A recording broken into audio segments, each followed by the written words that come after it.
السلام عليكم ورحمة الله تعالى وبركاته كل وناكسن كل سودواء وركنا قضبضة أنو كسو قادة دون برام جريد كانوا حاكم إذا سنة موسى السعودية يلحو أو ما أنت سلا يابل أوري حلبان لقصو دورتو ديجانا دا مملكة بنتلان ضد مقدشياله أو مركلا ما تقل شيء فديجي بارلبانكا هذا محيط هاي ورك كعريسية سنة موسى السعودي كسو يري xildhibaanka laga soo doortay deegaanada Puntland waan idin la wadaagi doonaa xildhibaankan iyo sidoo kale sanatarka wixii dhaxmaray sidoo kale waxaan idin la wadaagi doonaa kulankii baarlamaanka maanta waxa ka dhacday arin la yaab leh sanataro iyo xildhibaano ayaa isku gacan qaaday hadaba waxaan idin la wadaagi doonaa macluumaad arintaasi la xiriira xogaha kale aan idin la wadaagi doono barnaamijkan qaybka waxa kamid ah maxaa ka jira wararka sheegaya in dawladda Soomaaliya ay dadka degan Meeranayo ay ku wargelisay halkaasi ay isaga baxaan oo dhawaana عقبتو أي جاري دون تالكاس واني سوق الدندونة سلوا صاحب يال هديت صاحبنا قاعد من القصة بين مقالك الأكثر أرتاد واحد السنة وقريب بغيب توصيف على الدبنا وكبر لونه وركينا كلان كي برلمان كي ما أنت وحكد عده أرين وين أو عيب يفضح حدي وجو حميدة كدي مركلة حلبانو يصيدوا كلا سنة تركة ترسم لبضع أقل برلمان كصومالي كلان كي وده جيرك أها أي كوسكتين إن إسكو عن قادان حلي قار كلنا لكل عليي يجو ستة صح إسكو جراعي جودها فديجي بارلمان أرنت واحد تبادي كدي مركي أي ماشى صوغ شيء ضد مقدشي أسكاله حيوان لقصو دورتو ديجانا دا بنتلان يصيدوا كل جل مدوج أيام ضده أي سي وين أي كجدا حجر حدي وحا أي ضده تبادي كدي مركي حلبان أما سنتر لقوا مجا عبد حاشي أو فديجي بارلمان كي كلن كود جيركها labada golaamaanta ay lahaayeen ka sheegay arrimo la xiriir dhulboobka sanatar Muuse Suudi arintaasi ka carooday ayaa jawaab ka bixiyay waxaana uu ku tilmaamay sanatar Cabdi Xaashi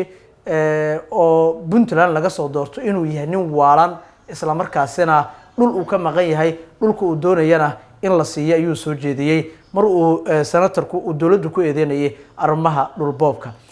kulankan waxa uu ahaa kulan wasaaradda maaliyaddu ay hortagisay labada gole ee baarlamaanka warbixin iyo su'aalo weydiinana ay la hortagtay marka isku soo wada duube waxa kulanku dhaxmaray sanataradan doodii ugu kulay marka waxa rabaa in idin la wadaago maxay isku qoomeen ninkan Cabdi Xaashi oo dhawaan aqalka sare lagu soo daray oo sanatar gaabgaab bedelay iyo sidoo kale sanatar Muuse Suudi yalaxu sanatarada gale iyaguna dagaalku gadaal kaga soo biiray sanatar Ilyas oo isaguna leh Muqdisho ma jirto cidii karto Muqdisho inaga ayaa leh oo waa magaaladii ummadda Soomaaliyeed caasimadda u ahayd doodan kulul ayaa rabaa in ay la wadaago hadalada deelqaaf kale ay hawadu isku mariyeen xildhibaanada qaar iyo sanatarada iyaguna si toos ah loo kala celinayo gacanta isku la tagayo sanatar Muuse Suudi oo xanaaq awgiis is celin waayay hadalkana qaatay oo si kul u weeraray ragga laga soo doorto meel aan Muqdisho ahayn oo mar walba soo hadal qaado lahaanshaha caasimadda Muqdisho bal ila doodan kulul محمد وأنا صاحب وصاحب وسلم قدوم مين قدوم سنة هذا إيه حلم أنا هذا ومد هل كان جوك سلام يمكن سلام عليكم سلام كبعدي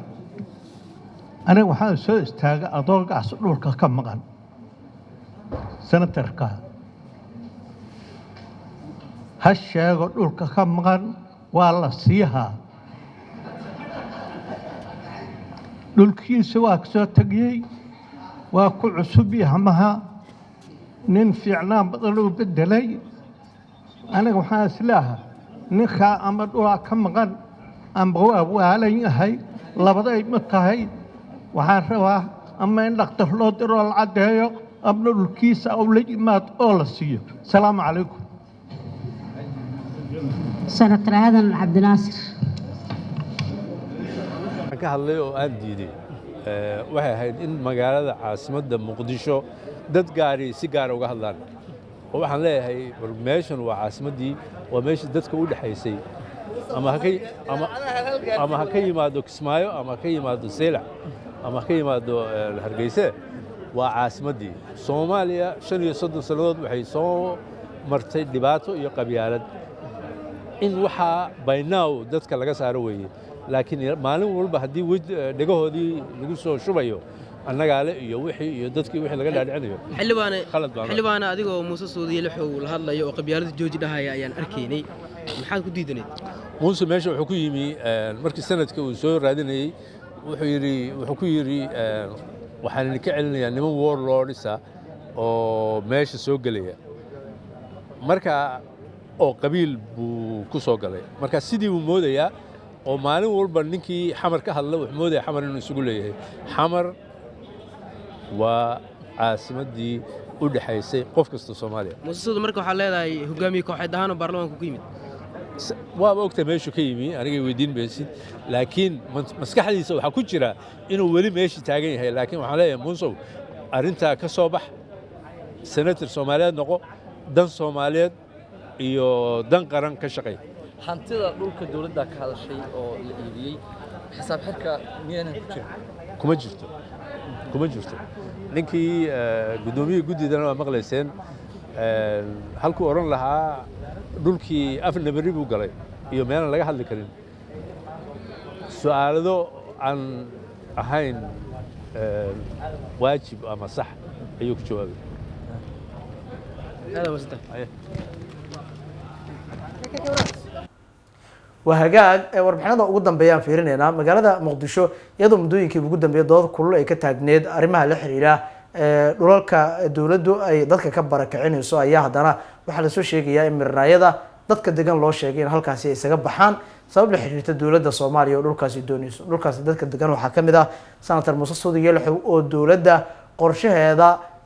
dhulka ama dhulboobka lagu sheegay si weyn u difaaca mar walba hadaba